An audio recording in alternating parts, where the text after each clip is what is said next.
Very good evening everyone. स्वागत करते हैं एक बार फिर से हम आपके अपने यूट्यूब चैनल सीयूटी रैंकर्स में। आज इस सेशन में आज आप लोगों को बताने वाले हैं संस्कृत के महत्वपूर्ण जो आपके टॉप 15 क्वेश्चन है उनके बारे में।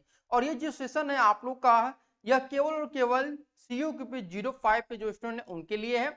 और यहाँ बता दें कि CUQP 05 जो है वह BHU और DU BEd दोनों का ही है। तो आप चाहे BHU BEd की तैयारी करो या फिर DU BEd की, अगर आपने कोर्स कोड चुना हुआ है CUQP 05 तो यह सेशन आप लोग के लिए ही है। अदर कोर्स कोड के लिए सेशन नहीं है, मैं साफ तौर पे बोल देता हूं। ठीक है, चलिए अभी स्टार्ट करते हैं अपने इस सेशन को। आज हम लोग जो संस्कृत का क्लास करेंगे वह संस्कृत क्लास नंबर 4 हम लोग यहाँ पर करने जा रहे हैं, जो कि आपके अपने यूट्यूब चैनल सीयूटी रैंकर्स द्वारा कराया जा रहा है। तो अगर आप भी इसी प्रकार के क्लासेस करना चाहते हैं तो अभी हमारे इस यूट्यूब चैनल को सब्सक्राइब कर लीजिएगा। प्रश्न नंबर 1 आपके स्क्रीन के सामने शो कर रहा है, यहाँ पर कह रहा है वाक्य पदयस्य लेखक कह। यानी इस संस्कृत वाक्य जो आपका है प्रश्न है, इसका मतलब क्या होगा ये मैं आपको समझा देता हूं। यानी कि वाक्य पद के रचयिता कौन है।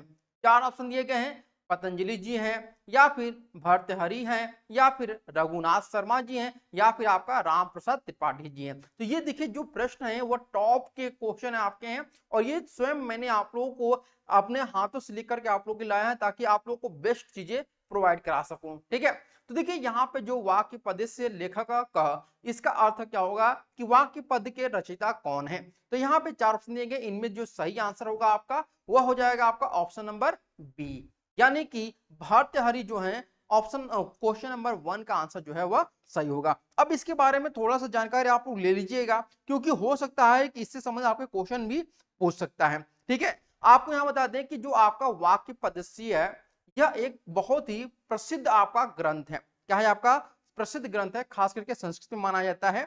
इसे एक उपनाम से भी जानते हैं, इसका उपनाम क्या है, त्रिकांडी के नाम से भी इसको जानते हैं। ठीक है, किसके नाम से, त्रिकांडी के नाम से जानते हैं। त्रिकांडी के नाम से किसको जानते हैं, तो आप सभी को पता चल गया, वाक्य पदस्य को जानते हैं। अब यहाँ पे बात ध्यान रखिएगा कि त्रि यहाँ पे शब्द दिया गया है और त्रि का मतलब होता है 3। अब इस 3 का मतलब क्या होगा मैं आपको आगे बताऊंगा, लेकिन उससे पहले बता दें कि जो भर्तृहरि जी हैं उन्होंने इसमें किसके बारे में अपने विचार व्यक्त किए हैं, तो उन्होंने भाषा के बारे में बात किया है। इसमें जो है बात किया उन्होंने भाषा के बारे में। भाषा यानी कि वाच के बारे में उन्होंने अपना यहाँ पर जो भी मत है या फिर जिसका संबंध उन्होंने है वह इसमें जोड़ा है। इन्होंने इसमें क्या किया है कि भाषा की जो प्रकृति है और उसके बाह्य जगत से संबंध पर अपने जो विचार थे भर्तृहरि के, उन्होंने इसमें व्यक्त किया है। और इन्होंने इस जो यह जो ग्रंथ है आपका इसको 3 भागों में बांटा है। ठीक है, यानी कि यह जो आपका ग्रंथ है यह 3 भागों में विभक्त है, जिसे त्रिकांडी कहते हैं। क्या कहते हैं, त्रिकांडी। अब ये त्रिकांडी क्या है ये ध्यान रखिएगा कि पहला जो इसका कांड है, ठीक है, पहला जो इसका कांड है जिसको हम लोग कांड कहते हैं उसका नाम है ब्रह्मा कांड। ठीक है, मैं यहाँ पे लिखता हूँ आप लोगों को समझ में आएगा। पहला जो है उसे हम लोग ब्रह्मा कांड कहते हैं। दूसरा जो है उसे हम लोग क्या कहते हैं भाई, वाक्य कांड कहते हैं। ठीक है, ये आप लोग ध्यान रखते रहिएगा। पहला आपका ब्रह्मा कांड, दूसरा वाक्य कांड, और तीसरा जो है और आखिरी उसे पद कांड के नाम से हम लोग जानते हैं। तो ये 3 आपके जो हैं, इन तीनों को मिला दिया जाए तो ये आपके त्रिकांडी होते हैं। और इसकी रचना कौन किया है, तो भर्तृहरि जी ने इसकी रचना की है। उम्मीद करते हैं आप लोगों को सारी चीजें समझ में आ गई होंगी। अब आते हैं प्रश्न नंबर आपका 2 पे। देखिए प्रश्न नंबर 2 क्या कह रहा है, यहाँ पे कह रहा है कि को व्याकरण से प्रसिद्धो विद्वान नास्ति। यानी प्रश्न नंबर 2 का मतलब है कि व्याकरण के प्रसिद्ध विद्वान नहीं है। यानी इन 4 ऑप्शन में से एक ऐसा ऑप्शन है जो कि जिसमें कि आपके वो व्याकरण के विद्वान नहीं माने जाते हैं। पाणिनि जी, कात्यायन जी, पतंजलि जी, या फिर आपका विश्वनाथ जी। तो प्रश्न नंबर 2 का जो हमारा आंसर होगा वह सभी को पता है, ऑप्शन नंबर सी, यानी कि विश्वनाथ जी को व्याकरण का प्रसिद्ध विद्वान नहीं माना जाता है। क्यों, अगर हम बात करते हैं पाणिनि जी के बारे में, देखिए पाणिनि जी जो है वो संस्कृत भाषा के सबसे बड़े जो है वह व्याकरणकार माने जाते हैं। ठीक, क्या माने जाते हैं, व्याकरण माने जाते हैं। ठीक है, अब यहाँ पे एक बात और ध्यान रखिएगा, क्योंकि इन्होंने प्रथम माहेश्वर 14 सूत्रों की रचना जो है इन्होंने किया था, किसने, पाणिनि जी ने किया था। इसीलिए यहां पर आपको बता दें कि पाणिनि जी ने जो अपनी रचना की थी 14 माहेश्वर सूत्र, उसको कहा जाता है कि स्वयं भगवान शिव ने वह जो आपकी रचना है या फिर जो आपका सूत्र है उसको स्वयं भगवान शिव ने वह वरदान के रूप में उनको दिया गया था। ठीक है, इसके बाद हम बात करते हैं कात्यायन जी के बारे में। देखिए कात्यायन जी ने क्या किया था कि इनको कात्यायन जी ने पाणिनि सूत्र को क्या किया है, एक प्रसिद्ध वर्तिककार के रूप में इनको जाना जाता है, क्योंकि इन्होंने ही आगे चल करके जो पाणिनि के सूत्र थे उनको आगे ले जाने का कार्य किया था। और पतंजलि जी अगर हम बात करते हैं तो पतंजलि के बारे में सभी लोग जानते हैं। और इनको बताते हैं कि पतंजलि जी ने क्या किया था कि जो वार्तिका थी कात्यायन जी की, इन्होंने महाभाष्य की रचना की थी। किसने? पतंजलि जी ने महाभाष्य की रचना की थी। ये भी आप लोगों से प्रश्न पूछता है कि महाभाष्य की रचना किसने की थी, तो वह पतंजलि जी ने की थी। और यह संस्कृत के बहुत ही जाने माने विद्वान भी माने जाते हैं। तो तीनों के बारे में मैंने आप लोग को बता दिया, जो उम्मीद करते हैं आप लोग को समझ में आया होगा कि क्यों यहाँ पर विश्वनाथ जी को प्रसिद्ध विद्वान नहीं माना जाता है। तो यहाँ पर आगे हम लोग बढ़ते हैं प्रश्न नंबर 3 पे। देखिए प्रश्न नंबर 3 क्या कह रहा है, कह रहा है कि शुद्ध्योपास्य इत्यत्र कह संधि। यानी यहां पे पूछा गया है आपका कि प्रश्न नंबर 3 में कि शुद्धोपास्य में कौन सी संधि है, ये आपको बताना है। ठीक है, तो अगर हम बात करते हैं इसको संधि को, तो हम इसको इस प्रकार से भी तोड़ सकते हैं। ठीक है, इस प्रकार से तोड़ सकते हैं ना, सुधि सुधि धन उपास्य उपास्य सुधि धन उपास्य मिलकर क्या हो जाएंगे आपके शुद्ध्युपास्य, ये आपको हो जाएंगे शुद्ध्युपास्य हो जाएंगे। ठीक है, अब यहाँ पे देखिएगा जो आपको संधि यहाँ पे देखने को मिल रही है वो यण संधि देखने को मिल रही है। कौन सी? यण संधि। इसलिए ऑप्शन नंबर डी जो होगा वह आपका सही आंसर हो जाएगा। अब आते हैं प्रश्न नंबर आपका 4 पे, यानी प्रश्न नंबर 4 पे दिया है ककारस्य किम स्थानम, यानी कि ककारस्य अर्थात कि यहाँ पे पूछ रहा है कि क का उच्चारण स्थान क्या है, यानी क जो आपका वर्ण है उसका उच्चारण स्थान क्या है, ये आपको बताना है। तालु है, कंठ है, दंता है या फिर आपका ओष्ठ है। तो प्रश्न नंबर आपका 4 का जो सही आंसर होगा वह आपका हो जाएगा बी, यानी कि कंठ के द्वारा यहाँ पर बोला जाता है। क वर्ग का जो भी आपका रहता है, चाहे वह हिंदी में हो या फिर संस्कृत में, वह आपके कंठ के द्वारा बोलते हैं। ठीक है, अब आते हैं प्रश्न नंबर आपका 5 पे।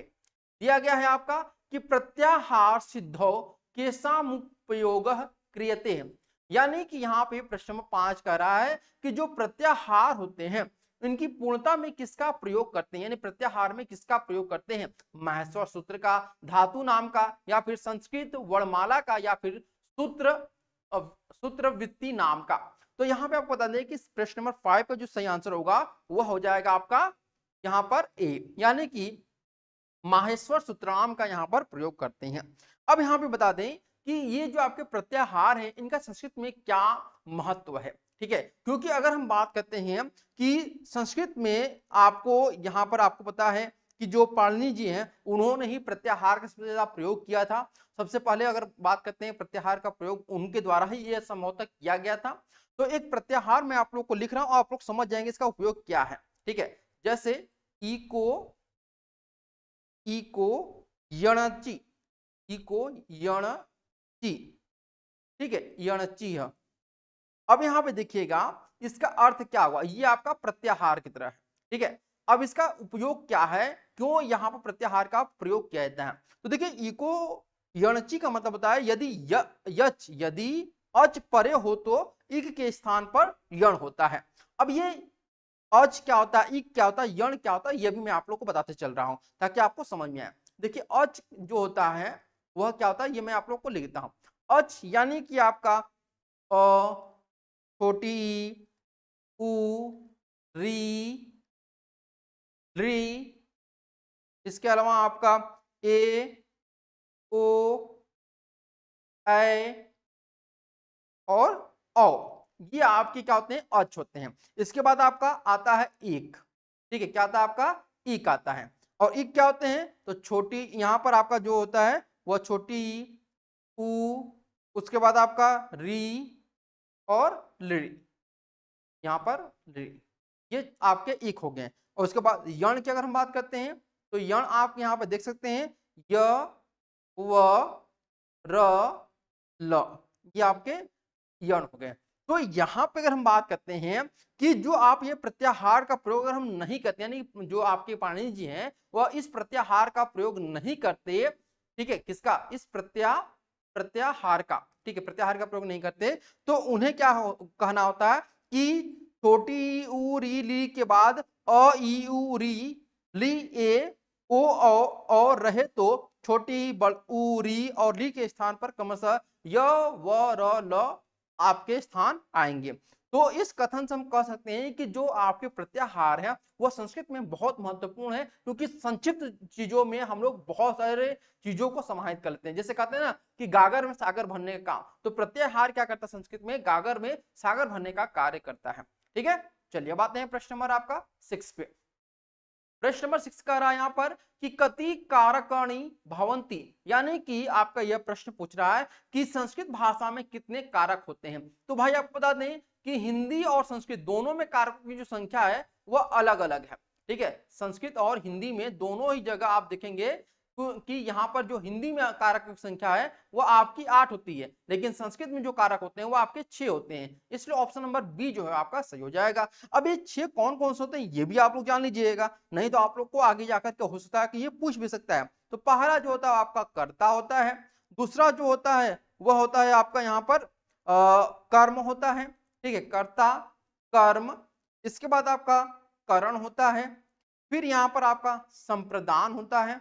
ठीक है, संप्रदान, और उसके बाद ये देखिए 2 2 4, फिर यहाँ पर उसके बाद आपका अपादान होता है, अपादान, फिर यहाँ पे आपका लास्ट में जो आता है वो अधिकरण होता है। तो ये 6 जो है वह संस्कृत के आपके हैं। ठीक है, अधिकरण, ये 6 आपके कारक हैं जो संस्कृत में है। ठीक है, अब आते हैं प्रश्न नंबर आपका 7 पे।